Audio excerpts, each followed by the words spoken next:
நான் ஒரு இதுலயே கேட்டிருப்பேன். முன்ஜென்ம கதை தேவையானே கேட்டிருப்பேன். காரணம் என்னன்னு பார்த்தீங்கன்னா, நம்ம வந்து ஃபியூச்சர் இப்ப நடக்கக்கூடிய விஷயத்துக்கு யோசிச்சு ஒரு விஷயத்த ஐ மீன் விஷுவலைஸ் பண்ணி ஒண்ண சாதிக்கவே இப்ப முடியாம உட்காந்துட்டு இருக்கோம். எனக்கு அதுல வந்து அத்தனை பிரச்சனை, இத்தனை பிரச்சனை. என்னால கான்சன்ட்ரேட்டே பண்ண முடியல. இப்ப மெடிடேஷனுக்கு வருவாங்க. கண்ண மூடி உட்காருங்க. தியான நிலை 10 நிமிஷம்னாலே அவங்களால எபிலிட்டி முடியாது. 10 நிமிஷம் கண்ண மூடுனா தான் என்னன்னா, அடுத்தது வந்து செக் வருமா? பேங்க் அக்கவுண்ட்ல அது வருமா? எனக்கு இந்த பிரச்சனை வருமான்னு சொல்லிட்டு அவங்களுக்கு திங்கிங் எல்லாமே அந்த மாதிரி ஒரு மைண்ட்ல போயிருது. எல்லாத்தையும் மறந்துட்டு ஒரு இடம் புடிச்ச இடத்த உட்காந்து நீங்க கான்சன்ட்ரேட் பண்ணுங்கனாலே இப்ப பண்ண முடிய மாட்டேங்குது மக்களுக்கு. அந்த அளவுக்கு வந்து லைக் ரொம்ப ஸ்ட்ரெஸ்ஃபுல்லான லைஃப்ல வந்துட்டு பழகிட்டாங்க.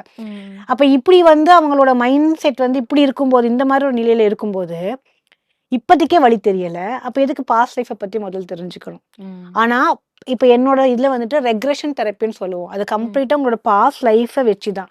யாருக்கு தேவை? இந்த பாஸ்ட் லைஃப்ங்கிறது முன்ஜென்மத்தோட கதைய பத்தி தெரிஞ்சுக்கணுமோ, விஷயங்கள் யாருக்கு தேவைன்னா, மனநிலை பாதிப்பு இருக்கிறவங்களுக்கு தேவை.